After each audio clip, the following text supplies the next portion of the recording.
So we're past the NBA trade deadline. Some players have new teams. Teams have new aspirations, some teams are tanking, and some just got better. No long intro this time. Hey guys, Purple Prince is here, and let's look at those trade deadline deals and give out some grades. Let's start with a big one. Houston Rockets trade pretty much their only big guy and rim presence in Clint Capella to Atlanta Hawks and get Robert Covington. In total, 4 teams are involved in this deal. Okay, so for the Rockets, I give this deal a solid B.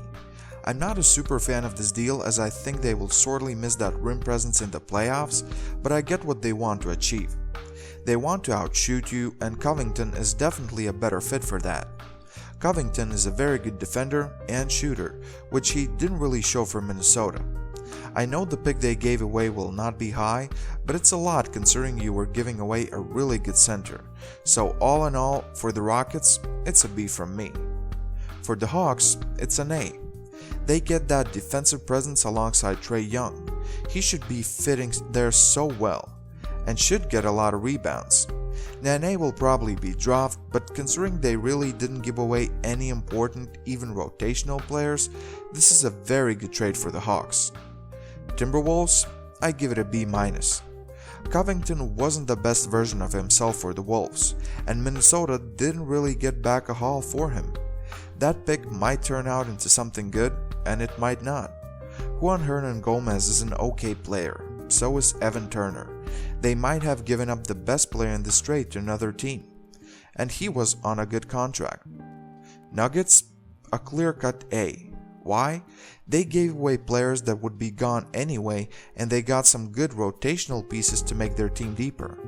Gerald Green, I think, is an underrated acquisition, and that first-round pick from Houston, expected to be in the high 20s. Next, we have a trade between the Hawks and Kings. This trade, I suppose, makes sense for both teams. The Hawks get a very capable center backup for Clint Capella and someone who was good for them already. The Kings, on the other hand, get rid of a contract and a player who didn't want to be there and acquire a player who might help them offensively a bit more than Dedmon did. I give this trade a B for both teams. Then we have the Warriors collecting picks and the 76ers acquiring some shooting. This trade feels like an okay trade for both teams, as both are looking in vastly different directions and both have totally different goals for the remainder of this season. Alec Burks has had a pretty good year, so has Glenn Robinson III.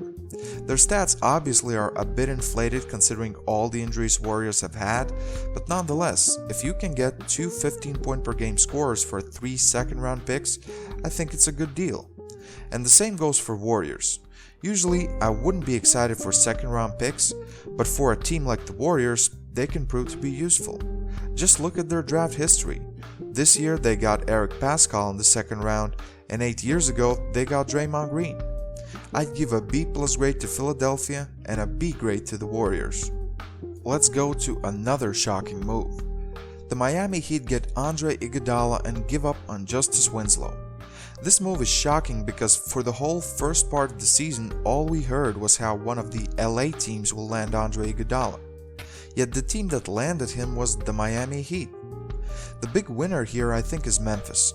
Iguodala was never gonna play with them, and he's old. They gave away some rotational pieces, but they got back a good backup center who, by the way, has learned how to shoot a 3 in Gorgie Dang. They get Justice Winslow, who might be the best player in this deal considering his age and potential, and they get a first rounder. Protected, but still a first rounder. I give it an A for Memphis. As for the Heat, they get the veterans they wanted, so I guess they win too. But am I the only one who thinks that at this point of his career, Andre Iguodala is a tiny bit overrated? He's a veteran, he can defend, he can hit a clutch shot, but last year he wasn't that good. And he had plenty of nagging injuries with the Warriors, so where's the guarantee the same thing doesn't happen here? I like the move, but I don't love it. B+ for the Heat. As for Minnesota, there's nothing really to grade here. Getting James Johnson for Gorgie Dang, it's an average move in my opinion. I give it a C. The Timberwolves did make a splash trade though. The Timberwolves acquired D'Angelo Russell from the Warriors, and I guess it's official now that Andrew Wiggins won't be the next LeBron James, and now he's on the Warriors. For Minnesota, they get the player they wanted, a player that their superstar has wanted, and they get a player that's better than the former number 1 pick Andrew Wiggins. On the contrary, they also had to give up picks, but that was pretty much the only way they could get off of that bad Wiggins contract. This is an A- in my book. For the Warriors, you can see this trade from multiple sides. If we rewind the film way back to the summer, then getting Andrew Wiggins and 2 picks for Kevin Durant that would have walked away anyway is very good. If we compare Russell to Wiggins as the main player swapped in this trade right now, then this trade does look average even with those draft picks attached.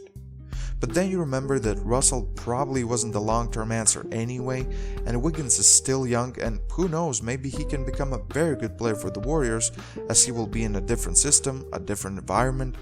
It's not like he's a bum. Golden State gets a B+ from me. Now this next trade I don't understand. This trade doesn't make sense for any of the teams involved. For the Cavs, mark my words, Drummond will leave after the season. There's no chance he stays on the Cavs. He has a player option for next year, but most likely will look for a max deal. And why would he stay on the Cavs? Have they showed they can win without LeBron James? No, not really. What is their plan?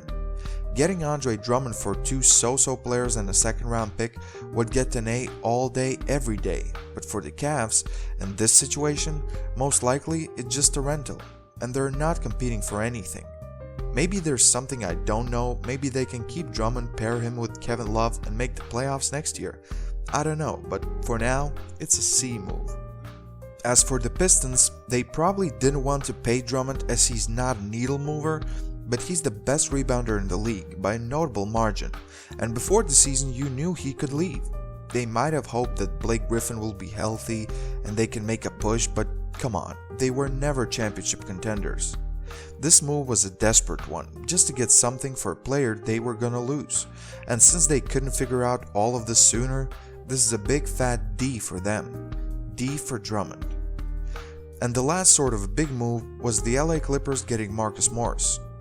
The full trade included 3 teams, and the Clippers also got Isaiah Thomas, and they are the big winner here, no doubt. They are going all in, and Marcus Morris is what they sorely needed. A 3-and-D guy, and most importantly, a tough guy. Isaiah Thomas, well, there's no chance he ever becomes the boss in IT. He has shot good from the deep with the Wizards this year, so maybe he can add some 3-point shooting from the bench.